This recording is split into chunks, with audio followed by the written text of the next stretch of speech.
Hello everyone, I am Pappu sir. Welcome to my YouTube channel Sania biology classes 2.0।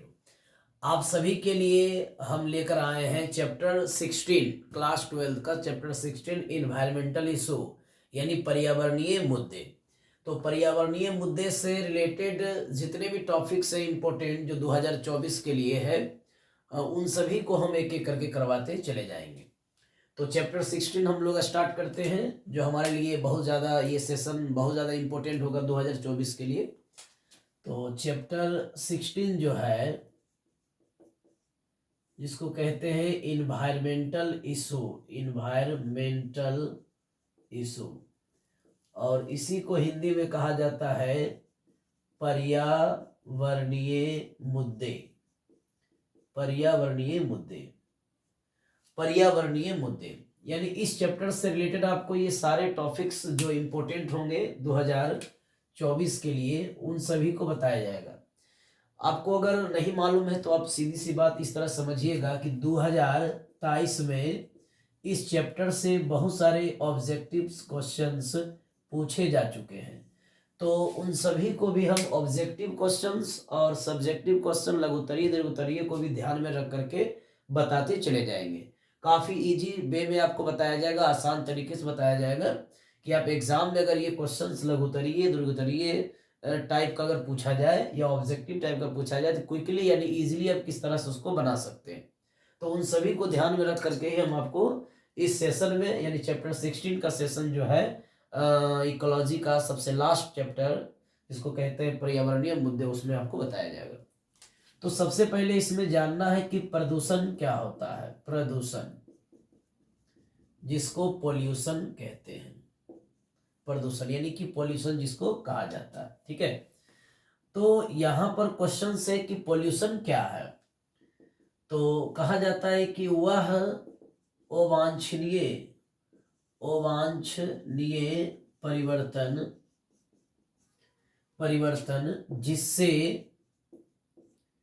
जिससे प्राकृतिक संपदा या संसाधन, जैसे कि आपका प्राकृतिक संसाधन मृदा है, वायु है, जल है ना, ETC हम कर देंगे, काफी है।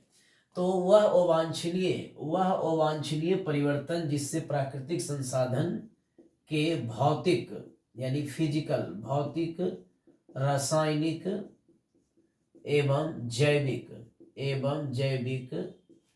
जैविक गुण बदल जाता है, प्रदूषण कहलाता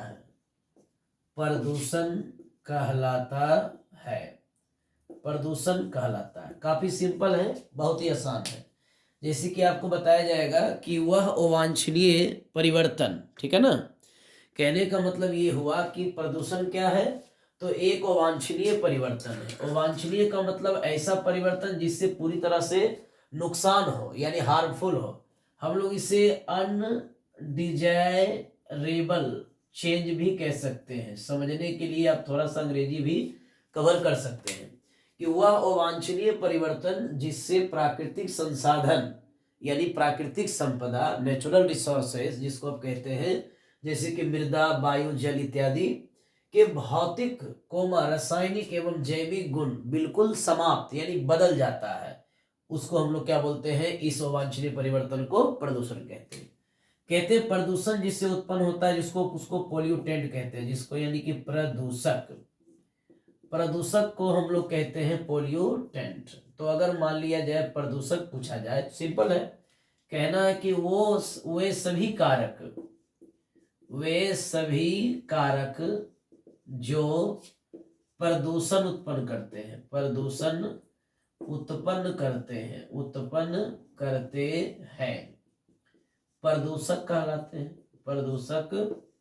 कहलाते हैं।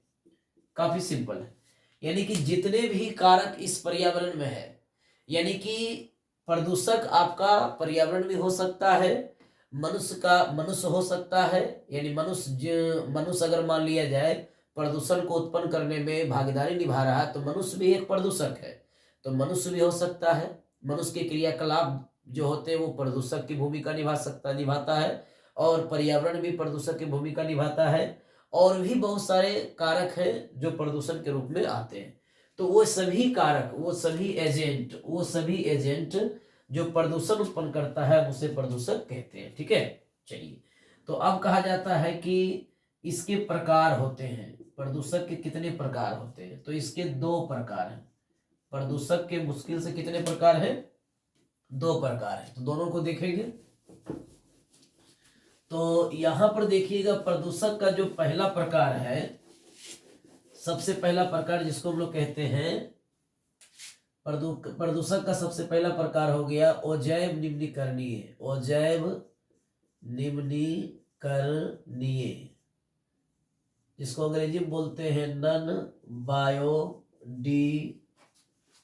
बायोडिग्रेडेबल। यानी कि अजैव निम्नीकरणीय का अर्थ बहुत इजी, हल्का है, ज्यादा जिस तरह आपको ज्यादा कंफ्यूजन भी नहीं होगी। कैसे कि ओ माने होता है अनुपस्थित होता है, और जैव का मतलब होता है सजीव होता है, और निम्नीकरणीय का मतलब होता है अपघटन। क्या होता है? अपघटन। तो कहते हैं कि जब अनुपस्थित रहेगा, सजीव का कोई भी भागीदारी अपघटन करने में नहीं रहेगा। नहीं बुझे, जब किसी भी प्रदूषक को आप सजीव के द्वारा अपघटित नहीं कर सकते, या जिस प्रदूषक का पर्यावरण में अपघटन नहीं होता है, हम उसको कहते हैं अजैव निम्नीकरणीय। जैसे कि डीडीटी, बीएचसी, ये सभी का अपघटन नहीं होता है। सीओ, ये सभी का अपघटन क्या होगा? नहीं होता है। तो जिसका अपघटन नहीं होता है, हम उन सभी को बोलते हैं जैव निम्नीकरणीय। जो पर्यावरण में बढ़ते जाएगा, उसका लेवल कम होगा ही नहीं, उसका लेवल क्या होगा? इंक्रीज होगा, जिसको हम एक बायोलॉजी में एक टर्म देते हैं, इकोलॉजी की भाषा में बायोमैग्निफिकेशन। तो कहते हैं जैव आवर्धन।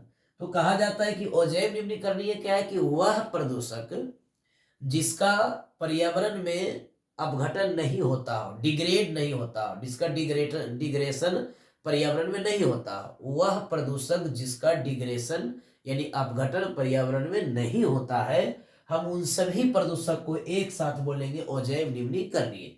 अर्थात इसको एक तरह से आप और बोल सकते हैं कि वह प्रदूषक जिसका अपघटन सूक्ष्मजीव के द्वारा नहीं होता है, उसको हम लोग क्या बोल सकते हैं? अजैव निम्नीकरणीय। तो लिख सकते हैं कि वह प्रदूषक जिसका अपघटन जिसको हम लोग अंग्रेजी में डिग्रेड बोलते हैं, डिग्रेड, यानी कि वह प्रदूषक जिसका अपघटन सूक्ष्मजीव द्वारा या पर्यावरण द्वारा नहीं होता है। ठीक है, सिंपल में एग्जाम्पल इसका मोस्ट होता है, वो सब याद रखिएगा। डीडीटी, डाइक्लोरोडाइथाइल टेट्राक्लोरोइथिलीन, यानी कि कहने मतलब डाइक्लोरोडाइफिनाइल टेट्राक्लोरोइथिलीन। कहते हैं कि ये एक ऐसा, ये पेस्टिसाइड्स होता है, ये पीरकनाशी होता है। तो कहते हैं कि पर्यावरण में या कोई भी सूक्ष्मजीव इसको क्या करता है कि अपघटित नहीं कर पाता है। तो ऐसे प्रदूषक कहलाते हैं अजैव निम्नीकरणीय। दूसरा है, इसके साथ आप बीएचसी भी लिख सकते हैं, बेंजीन हेक्साक्लोराइड, यानी ये भी एक प्रकार का पीरकनाशी है। दूसरा है जैव निम्नीकरणीय,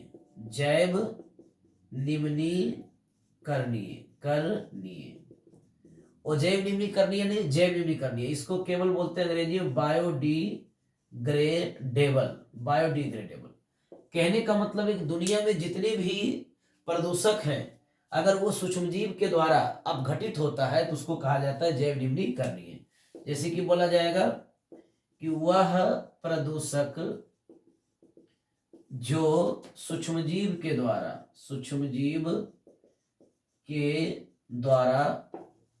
अपघटित होता है, जो प्रदूषक जो सूक्ष्मजीव के द्वारा क्या होता है? अपघटित होता है। यानी जैव माने सजीव, जिसको निम्नीकरण माने अपघटन करने में, कि जब किसी प्रदूषक को अपघटित करने में या तोड़ने में, उसके जटिल रासायनिक पदार्थों को सरल रासायनिक पदार्थों में बदलने में क्या करता है, जिसका हम लोग यूज करते हैं, उसको कहते हैं अजैव निम्नीकरणीय। फिर से सुनिएगा, अजैव निम्नीकरणीय क्या है? कि जिसका अपघटन या निपटारा पर्यावरण या सूक्ष्मजीव नहीं कर सकता। ठीक है, एग्जाम्पल डीडीटी, BSC। जैव निम्नीकरणीय क्या है कि वह प्रदूषक जो सूक्ष्मजीव के द्वारा अपघटित होता है। आप इसमें अब क्या कहा जाता है कि वह प्रदूषक जो सूक्ष्मजीव के द्वारा अपघटित नहीं होता है, अपघटित क्या करता है, होता है, सॉरी, अपघटित क्या होगा, होता है, उसको हम लोग क्या बोलते हैं, जैव निम्नीकरणीय। ठीक है, इतना समझ में आ गया। अब कहा जाता है कि इसको आप पुनः यूज कर सकते हैं, यानी कि इसका रिसाइकिल होता है, रिसाइकिल होता है। परीक्षा में पूछा जाएगा कि निम्न में से कौन प्रदूषक है जो पुनः चक्रण कर सकता है, जिसका पुनः चक्रण हम कर सकते हैं, फिर से उसको यूज कर सकते हैं, रिसाइकलिंग कर सकते हैं, तो वो आपका जैव निम्नीकरणीय हो गया। ठीक है, और इसको हम लोग क्या कर सकते हैं, इसको क्या करेंगे हम लोग कि ये रिसाइकल नहीं होगा, इसका रिसाइकल नहीं होता। ये परीक्षा में पूछा जा सकता है, इसको याद रखिएगा। पूछेगा कि निम्न में से कौन सा प्रदूषक है इन दोनों में जिसका रिसाइकल, यानी कि जिसको हम फिर से प्रयोग नहीं कर सकते, इस्तेमाल नहीं कर सकते हैं, उसको क्या बोलेंगे, ये रिसाइकलेबल नहीं है। यानी अजैव निम्नीकरणीय का पुनः चक्रण नहीं होता है, जैव निम्नीकरणीय का पुनः चक्रण होता है। इसका अपघटन सूक्ष्मजीव द्वारा होता है और इसका अपघटन सूक्ष्मजीव या पर्यावरण किसी के द्वारा नहीं होता है। समझ में आ गया? ओके, चलिए, तो नेक्स्ट हम लोग डील करते हैं। तो जैव निम्नीकरणीय और जैव निम्नीकरणीय आपको बता दिए, ये प्रदूषक दो तरह के होते हैं। अब दूसरी बात यह है कि जो अजैव निम्नीकरणीय प्रदूषक होते हैं वो सेकेंडरी और प्राइमरी में बटा हुआ रहता है। देखिएगा, कहा जाता है कि अजैव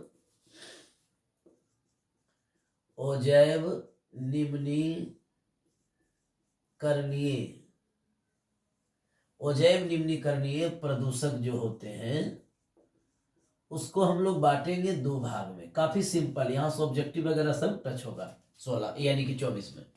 कहते हैं कि सबसे पहला क्या होगा, प्राइमरी, जिसको बोलते हैं प्राथमिक प्रदूषक।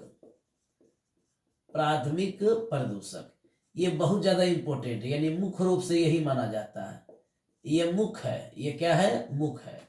जब भी पूछा जाएगा कि अजैव निम्नीकरणीय प्रदूषक में से सबसे ज्यादा मुख्य कौन माना जाता है, तो प्राथमिक, और ये क्या हो जाता है, द्वितीय प्रदूषक, द्वितीय प्रदूषक ये आपका हो जाता है। ठीक है, ओके।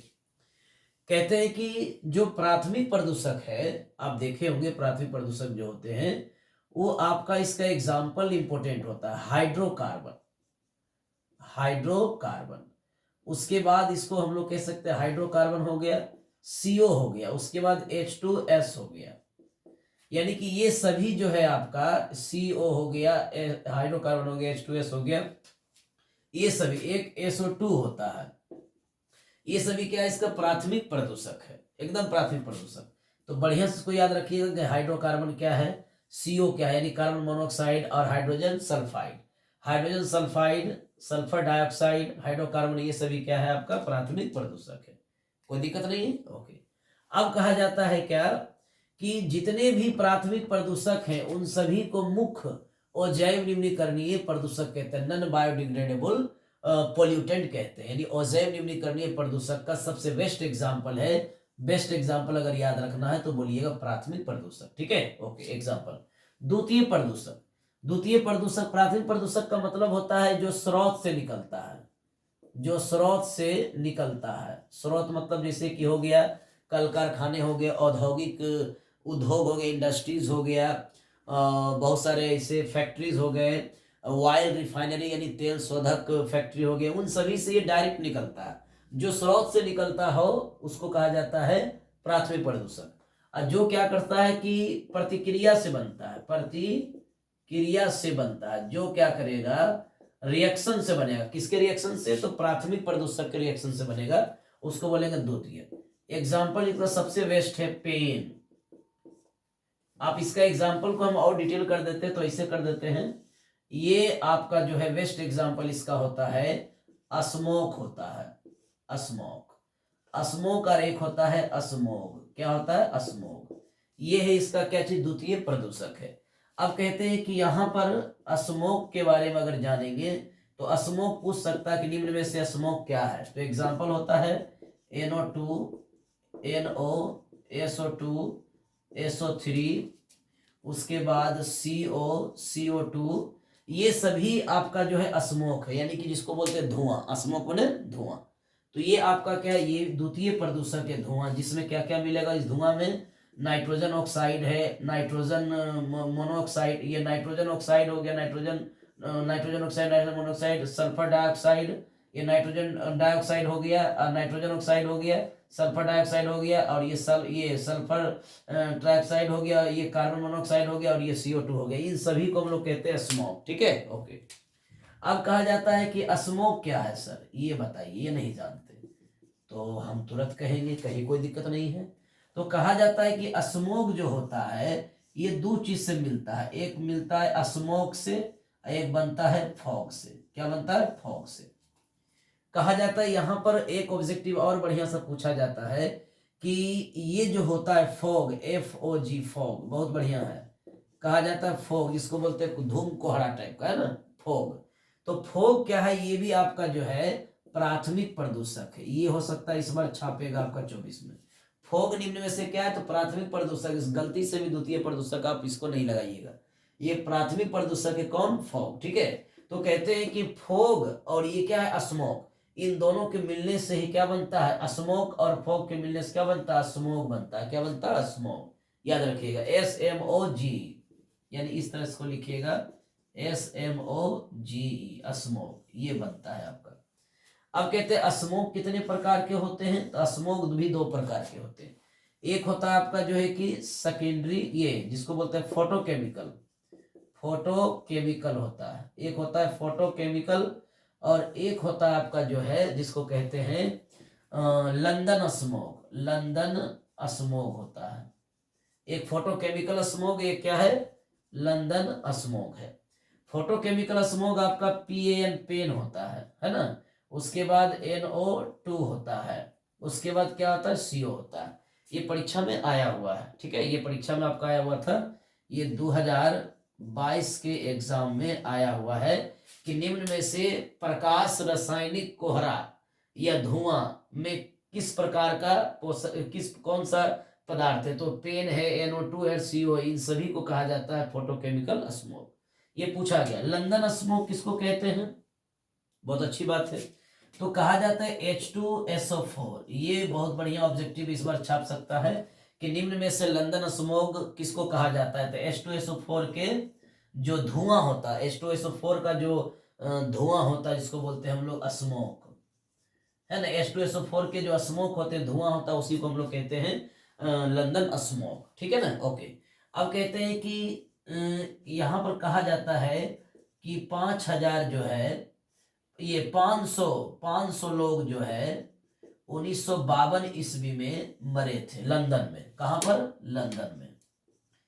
कहते हैं कि इस स्मोक से, H2SO4 के स्मोक से, H2SO4 के धुआं को सांस लेने के दौरान, जब वहां लंदन के सभी लोग जब सांस, यानी कि लंदन में रहने वाले जितने भी पीपुल्स, जितने भी लोग थे, वो क्या किए, H2SO4 जब उसके श्वसन क्रिया दौरान आप उसके फेफड़ा में गया, तो 500 लोग लगभग वहां 1952 ईस्वी में डेथ किया था। किसके द्वारा? लंदन स्मोक से। तो इस तरह से क्वेश्चन पूछे जा सकते हैं। इस लंदन स्मोक को हम लोग ब्राउन स्मोक भी कहते हैं, ब्राउन स्मोक भी कहते हैं, क्योंकि वहां पर जो एयर पोल्यूशन होता है, यानी वायु प्रदूषण होता है, तो वहां का धुआं जो होता है वो भूरा कलर का हो जाता है। इस कारण से इसे हम लोग कहते हैं लंदन स्मोक बोले, या ब्राउन स्मोक बोले, या इसको बोलेंगे H2SO4 के स्मोक बोलते हैं। कोई दिक्कत नहीं है। तो एक बार फिर से इसको रिवाइज करवा देते हैं, जरा ध्यान से देखते रहिए। चलिए, सारा वीडियो क्लियर आ रहा है।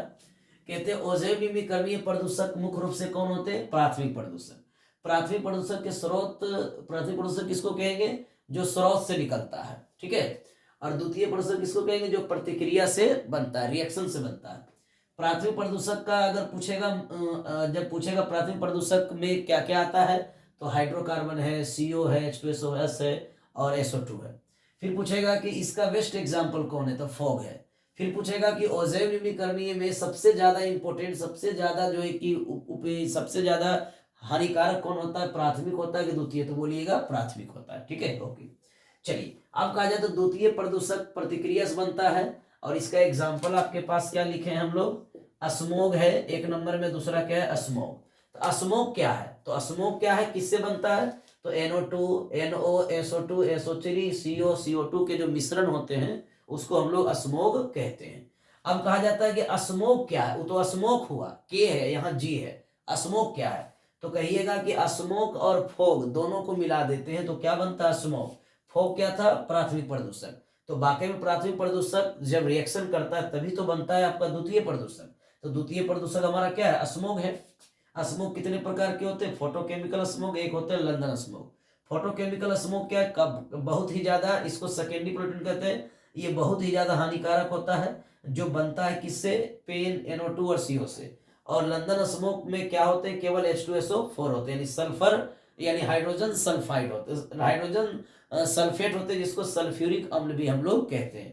तो ये सल्फ्यूरिक अम्ल है, और इस सल्फ्यूरिक अम्ल के फेफड़ा में जाने से, लंदन में रहने वाले लोगों को फेफड़ा में जाने से 500 व्यक्ति का वहां पर मौत हुआ तो 1952 में, इसलिए इसे ब्राउन स्मोक भी कहते हैं, क्योंकि वो भूरा रंग का हो जाता है। चलिए ठीक है, तो प्रदूषक आपको समझा दिए। प्रदूषक से जो क्वेश्चन आएंगे इस बार वो आपका बन जाएगा, कहीं कोई दिक्कत नहीं होगा। और सबसे बड़ी बात, आप लोग क्वेश्चंस बैंक की ओर अट्रैक्शन नहीं होंगे, यानी कि does not attract to question banks and other teacher suggest questions, यानी कि किसी दूसरे शिक्षकों के ऑब्जेक्टिव्स को ना देखें, और ना ही उसके कह सकते हैं कि क्वेश्चन बैंक की तरफ अट्रैक्ट हो, क्योंकि वो सारे क्वेश्चन बैंक जितने भी हैं वो सभी यानी मैंने एनालाइज किया है कि उससे एक भी क्वेश्चंस नहीं आते। पिछले बार 2 ही क्वेश्चन उससे केवल आए थे।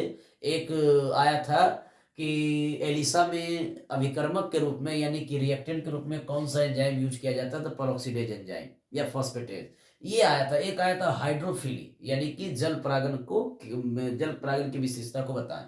तो ये 2 क्वेश्चन 3 क्वेश्चंस के लिए क्वेश्चन बैंक को नहीं देखा जाता है। हम जो आपको बता रहे हैं वो सब बढ़िया से एक एक करके देखते जाइएगा। और आपका जो है कि नेक्स्ट क्लासेस में हम जो सजेशन देंगे एग्जाम एंटीबायोटिक्स वाला, तो उस एग्जाम एंटीबायोटिक्स के जितने भी ऑब्जेक्टिव, ये जितने भी सब्जेक्टिव हैं और लघुतरीय दीर्घोत्तरीय क्वेश्चन है, सभी हम करवाएंगे। और एग्जाम के 10 दिन पहले हम इसलिए करवा रहे हैं क्योंकि आपका लय बना रहे और वहां जाकर तुरंत आप बेटर परफॉर्मेंस कर सके। ठीक है, एक पॉजिटिव रिस्पॉन्स आपके ब्रेन में आ सके, और पहले से बता देने से थोड़ा सा डाइवर्ट हो सकते हैं। चलिए, तो हम अपने सेशंस को पर केयरफुली ध्यान देते हैं। चलिए, ये सभी बातों को ध्यान में रखते हुए आप तैयारी कीजिए। 10 दिन आपके लिए बहुत ज़्यादा इंपॉर्टेंट है, और इसी दौरान हम सब्जेक्टिव क्वेश्चंस को कराते भी जाएंगे, और ऑब्जेक्टिव का 2 दिन में आपका पूरी तरह से कंप्लीट करेंगे। जो ऑब्जेक्टिव बताएंगे वही आपका वहां पर आएगा। ओके, चलिए, तो नेक्स्ट सेशन हम लोग देखते हैं कि किस तरह से जो है प्रदूषण क्या है, और प्रदूषक क्या है, और प्रदूषक कितने प्रकार के होते हैं, ये आपको बता दिया गया। चलिए, तो अब देखिए क्या 1986 में एक एक्ट आया, यानी एक एक्ट आया था। ये क्वेश्चंस पूछा जा सकता है ऑब्जेक्टिव में, याद कीजिएगा। 1986 में एक नियम आया, एक धारा आया, है ना, एक्ट आया। उस एक्ट का नाम क्या था, तो पर्यावरण या ब्रैकेट में सुरक्षा अधिनियम, इसी को हम लोग कहते हैं अधिनियम, यानी कि इन्वायरमेंटल या प्रोटेक्शन एक्ट। परीक्षा में ये पूछा जा सकता है कि निम्न में से पर्यावरण सुरक्षा अधिनियम किस ईस्वी में लागू हुआ या कब स्थापित हुआ, तो 1986 में। कोई दिक्कत नहीं, चलिए ठीक। तो इस तरह से याद रखिएगा, इस तरह से इसको बढ़िया से कवर कर लीजिए। अब हम लोग देखेंगे कि पॉल्यूशन की जो प्रकार होते हैं उसमें से सबसे वेस्ट पॉल्यूशन माना जाता है एयर पॉल्यूशन। तो हम लोग एयर पॉल्यूशन को देखेंगे, यानी कि वायु प्रदूषण को देखेंगे। वायु प्रदूषण कहा जाता है कि वायु प्रदूषण को हम लोग एटमॉस्फेरिक प्रदूषण यानी कि वायुमंडलीय प्रदूषण भी कहते हैं, और वायु प्रदूषण भी कहते हैं। डिफिनेशन इसका हम करेंगे कि वह प्रदूषण जिसमें वायु के भौतिक, रासायनिक एवं जैविक गुण बदल जाता है, वायु प्रदूषण कहलाता है। वायु प्रदूषण कहलाता है। यानी कि जितना हो सके सिंपल ही हम लोग नोट करेंगे कि वह प्रदूषण जिसमें वायु के भौतिक, रासायनिक एवं जैविक गुण बदल जाता है, यानी कि फिजिकल, केमिकल और बायोलॉजिकल जो क्वालिटी होते हैं, प्रॉपर्टी होते हैं, बिल्कुल चेंज हो जाता है। वह प्रदूषण जिसमें वायु के भौतिक, रासायनिक एवं जैविक गुण बदल जाते हैं उसको हम लोग वायु प्रदूषण कहते हैं। अब कहा जाता है कि वायु प्रदूषक क्या होता है, ये भी क्वेश्चंस पूछे जा सकते हैं कि वायु प्रदूषक क्या, एयर पोल्यूटेंट। तो कहते हैं कि जो वायु प्रदूषण उत्पन्न करता है, यानी कि जो एजेंट वायु प्रदूषण उत्पन्न करता है, जो कारक वायुमंडलीय प्रदूषण उत्पन्न करता है, जो वायुमंडल को प्रदूषित करता है, वैसे सभी कारक को हम लोग कहेंगे वायु प्रदूषक। तो कहते हैं वायु प्रदूषक में सबसे पहला एक प्राथमिक प्रदूषक होता है। तो प्राथमिक प्रदूषक आपको बताया गया है कि हाइड्रोकार्बन है। प्राथमिक प्रदूषक जो है वायु प्रदूषक का वो हाइड्रोकार्बन है, CO है, उसके बाद H2S है, उसके बाद आपका SO2 है। ये सभी प्राथमिक वायु प्रदूषक है।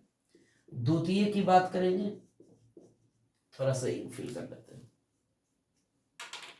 द्वितीय वायु प्रदूषक की बात करेंगे तो जो प्रतिक्रिया से बनता है, रिएक्शन से। अब प्राथमिक की बात करेंगे तो जो क्या करता है, डायरेक्ट जो है स्रोत से निकलता है, यानी कि सोर्स, ऐसे पॉइंट स्रोत से निकलता है, जैसे कल कारखाना वगैरह, औद्योगिक है ना, या डोमेस्टिक, इस तरह से निकलता है।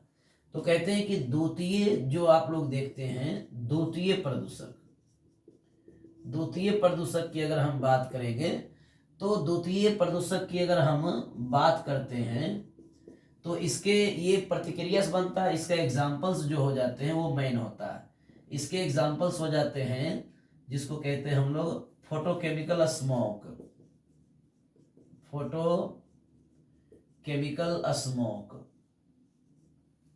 उसके बाद हो जाता है पेन, हो जाता है, क्या हो जाता है, पेन। और उसके बाद ये पेन हो गया, है ना, ये पेन हो गया, जिसको, और एक और होता है O3, ये आप भूलिएगा नहीं, ये क्वेश्चंस भी आ सकता है कि निम्न में से द्वितीय प्रदूषक कौन है। तो ओजोन जो है, ओजोन जिसको O3 बोलते हैं, ओजोन आपका जो है ये द्वितीय प्रदूषक है। पेन जिसको बोलते हैं पर ऑक्सी एसिटाइल नाइट्रेट, ये भी आपका क्या है, द्वितीय प्रदूषक है। और फोटोकेमिकल स्मोक भी आपका क्या, द्वितीय प्रदूषक है। तो ये तो क्वेश्चन आ चुका है आपका, 2 नंबर या 3 नंबर वाले को याद रखिएगा बढ़िया से, ठीक है। चलिए, तो वायु प्रदूषक कंप्लीट हो गए। तो अब हम लोग देखेंगे कि वायु प्रदूषक के क्या स्रोत हैं, है ना। ये तो वायु प्रदूषक हो गया, और वायु प्रदूषक के क्या स्रोत हो सकते हैं ये सब हम लोग देखेंगे।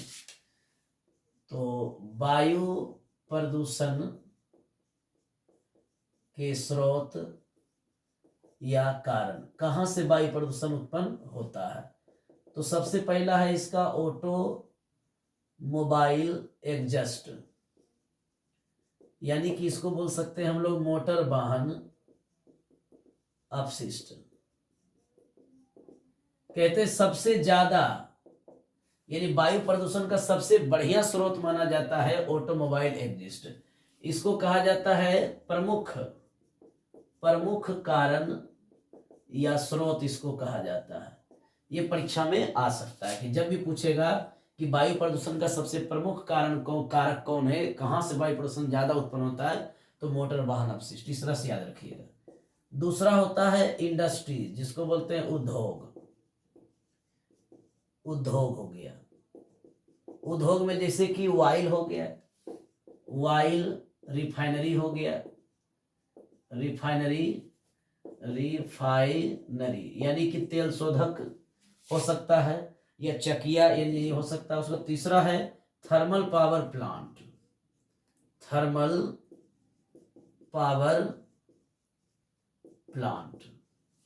जिसको बोलते हैं उष्मीय पावर संयंत्र। तो कहते हैं कि अगर मान लिया जाए 99% वायु प्रदूषण ये उत्पन्न करता है, तो 1% ये वायु प्रदूषण उत्पन्न करता है। इस तरह से भी क्वेश्चन से पूछे जा सकते हैं। कि उसमें पावर संयंत्र, थर्मल पावर प्लांट, जिसको आप लोग आज के डेट में एनटीपीसी बोल सकते हैं। क्या बोल सकते हैं? NTPC, national thermal power of corporation. तो थर्मल पावर प्लांट के रूप में सबसे ज्यादा, ये बहुत कम, अगर इन दोनों की तुलना किया जाए तो 99% ये क्या करेगा? वायु प्रदूषण उत्पन्न करता है, और ये 1% थर्मल पावर प्लांट उत्पन्न करता है वायु प्रदूषण को। ठीक है, ओके। इंडस्ट्रीज वगैरह उसमें नहीं आते हैं, ये सभी हम लिख लेंगे। चौथा लिख लेंगे agriculture, agriculture practice, agriculture practice यानी कृषि कार्य, कृषि कार्य। जैसे कृषि कार्य का मतलब क्या हुआ कि जैसे कि आप मान लिया जाए क्या करते हैं कि खेत को जलाते हैं, वहाँ जो खरपतवार होते हैं उसको जला, झूम कृषि इसको कहते हैं, झूम कल्टीवेशन। तो आप देखते हैं खेतों में जो निकले होते हैं धान काटने के बाद, गेहूं काटने के बाद जो देखते होंगे निकलता है, उसको जला देता है ना। तो उसको, उसके जलने से जो उसमें SO2 होते हैं, SCO होते हैं, वो बहुत ज़्यादा इन्वायरमेंट में निकलता है, पर्यावरण में, और पर्यावरण को प्रदूषित करता है। तो इस तरह से ये सभी कारण आपको लिखना, ज़्यादा नहीं, ये सिंपल हो गया। चलिए, तो अब हम लोग देखेंगे जिसका नाम होगा वायु प्रदूषक के प्रभाव। क्या क्या प्रभाव पड़ते हैं वायु प्रदूषक के, ये सब आपको देखना है।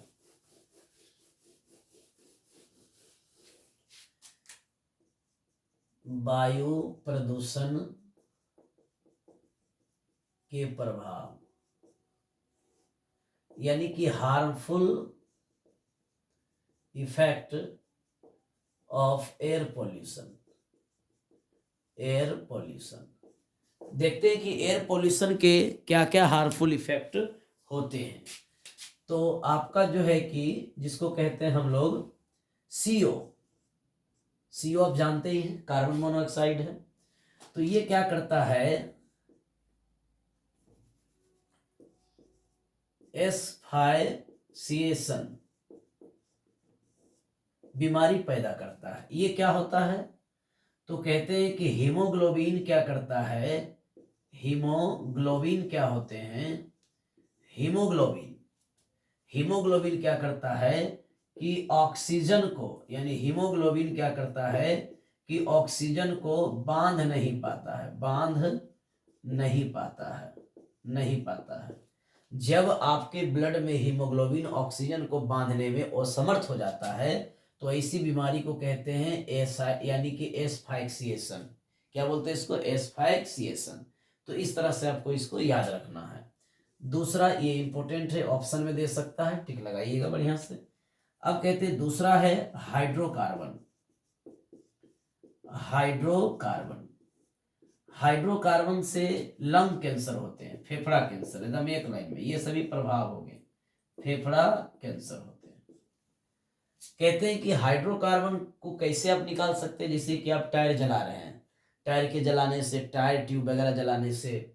और CO कहाँ से निकलेगा? कोयला के जलने से, और तेल शोधक फैक्ट्री से तेल को जलाने से पेट्रोल, यानी कैसे कह सकते हैं कि पेट्रोल हो गया, डीजल हो गया, जब ये जलता है, यानी कि जब इसको आप जलाइएगा या गाड़ी में, मोटर वाहन में इसका इस्तेमाल कीजिएगा, तो कार्बन मोनोऑक्साइड आपको निकलेगा।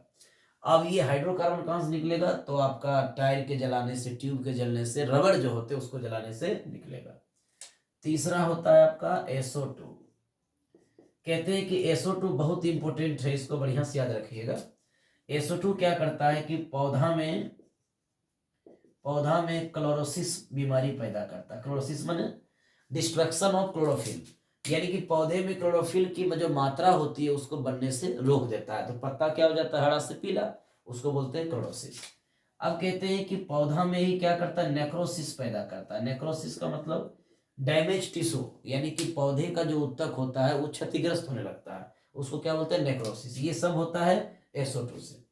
कहते हैं कि SO2 जो होता है ये एक सूचक है। ये क्या है? एक इंडिकेटर है, इंडिकेटर है। यानी SO2 जो होता है, SO2 प्रदूषण का जो सूचक होता है उसका नाम है लाइकेन। क्या है? लाइकेन। लाइकेन जो होता है ये लाइकेन जो होता है SO2 प्रदूषण का सूचक है। जहां जहां SO2 की मात्रा होगी वहाँ लाइकेन की वृद्धि नहीं होती। तो ये भी एक ऑब्जेक्टिव में पूछा जा सकता है कि SO2 प्रदूषण का सूचक कौन है या अम्ल वर्षा का सूचक कौन है, तो क्या बोलिएगा, लाइकेन। ठीक है, ओके। चलिए, तो ये 3 को आपको बता दिया गया। और हम देखते हैं जिसका नाम होगा ओजोन, O3। ये भी आपका जो है वायु प्रदूषक है और ये द्वितीय प्रदूषक है। यहां देखिएगा, कहते हैं कि नेक्स्ट है O3। O3 क्या करता है, ओजोन डिप्लीशन। ये क्या करता है, त्वचा कैंसर उत्पन्न करता है। और उसके बाद ये क्या करता है, मोतियाबिंद बीमारी उत्पन्न करता है, मोतियाबिंद। इसको हम लोग त्वचा कैंसर ही लिख लें तो ज्यादा बढ़िया रहे। त्वचा कैंसर, पराबैंगनी किरणें जब आती है तो ओजोन के कारण ही ये इफेक्ट आपको करता है। ठीक है, चलिए, तो ये सारे चीजों को आपको बता दिया गया। अब कहते हैं एक और है पेन होता है, पेन, जिसको पर ऑक्सीएसिटाइल नाइट्रेट कहते हैं। पेन क्या करता है, फोटोसिस्टम सेकेंड को क्या करता है, प्रभावित करता है। ये ऑब्जेक्टिव लाइन है। निम्न में से कौन सा वायु प्रदूषक है जो फोटोसिस्टम फर्स्ट, सेकेंड, थर्ड को प्रभावित करता है। फोटोसिस्टम 2 ही होते हैं, फर्स्ट और सेकेंड होता है। 11th में प्लांट फिजियोलॉजी में पादप शरीर क्रिया विज्ञान में पढ़ाया जाता है आप लोगों को कि प्रकाश संश्लेषण चैप्टर में पढ़ाया जाता है कि फोटोसिस्टम फर्स्ट क्या है, फोटोसिस्टम सेकेंड क्या है। तो वहां पर हम आपको काफी अच्छी तरह से क्लास में बताए थे डायग्राम के द्वारा। अब कहते हैं प्रकाश तंत्र यानी फोटोसिस्टम सेकेंड को प्रभावित करता है पेन। ये बहुत ही अच्छा क्वेश्चन से इसको गांठ बांध लीजिए बढ़िया 24 के लिए। अब कहते हैं कि ये इसका मुख्य मकसद क्या है, प्रकाश संश्लेषण को रोकना। शॉर्टकट में बोला जाए, प्रकाश संश्लेषण को ये क्या करता है, रोक देता है। बस सिंपल लिखेंगे कि पेन का मुख्य उद्देश्य प्रकाश संश्लेषण को रोकना। पेन के प्रभाव से पौधे में प्रकाश संश्लेषण की क्रिया क्या होती है, रुक जाती है। और O3 से त्वचा कैंसर होते हैं। तो इस तरह से आपको याद रखना। तो वायु प्रदूषण के क्या क्या प्रभाव है ये आपको कंप्लीट करवा दिए। एक और है, आप लिख सकते हैं कि जैसे कि मान लिया जाए एम्फाइसीमा एक बीमारी होती है, एम्फाइसीमा को जनरली बाद में लोग ट्रांसफर कर देते हैं, क्रॉनिक कर देते हैं लंग कैंसर। यानी chronically emphysema is called lung cancer. यानी जब एम्फाइसीमा ज्यादा बढ़ जाए तो आपको लंग कैंसर होगा। और ये किससे होता है, तो सिगरेट के पीने से, स्मोकिंग से होता है। ज्यादा स्मोकिंग करने से जो उसमें केमिकल्स होते हैं सिगरेट के धुएं में, वो क्या करता है आपके लंग्स में जा करके आपके लंग्स के ऊतकों को डैमेज करने लगता है, जिससे आपको एम्फाइसीमा होता है। तो ये ज्यादातर किससे होता है, तो आप देखते होंगे कि जो सिगरेट पीते हैं उसमें बहुत ज्यादा मात्रा में क्या होता है, ये क्या उसको बोलते हैं, NO2 होते हैं। तो NO2 से आपका एम्फाइसीमा होगा। NO2 या NO, यानी NO2 या NO से क्या होता है, एम्फाइसीमा। तो ये बहुत ही बढ़िया क्वेश्चन है, इसको बढ़िया से याद रखिएगा। 6 नंबर वाले को, 5 नंबर वाले को ध्यान से। चलिए, तो effect of harmful effect of air pollution समझ गए। चलिए, अब दूसरा हम लोग देखेंगे कंट्रोल ऑफ एयर पोल्यूशन, यानी कि वायु प्रदूषण को आप नियंत्रित कैसे कर सकते हैं। काफी सिंपल वे में हम आपको बता देंगे बहुत ही अच्छे तरह से। तो कहते हैं कि कंट्रोल ऑफ एयर पोल्यूशन, वायु प्रदूषण को कैसे नियंत्रित किया जाता है, यानी वायु प्रदूषण को आप किस तरह से कंट्रोल कर सकते हैं, है ना। चलिए, तो थोड़ा सा इसको देखेंगे। वायु प्रदूषण का नियंत्रण, वायु प्रदूषण का नियंत्रण आप किस तरह से कर सकते हैं, काफी सिंपल। तो कहा जाता है कि वायु प्रदूषण को नियंत्रित करने के लिए हमें ये जानना होगा कि वायु प्रदूषण होता किससे है। तो वायु प्रदूषण जब भी होता है तो एक गैस से होता है, यानी कि गैस से। एक होता है पार्टिकुलेट से, पार्टिकुलेट मैटर से होता है, नहीं समझे।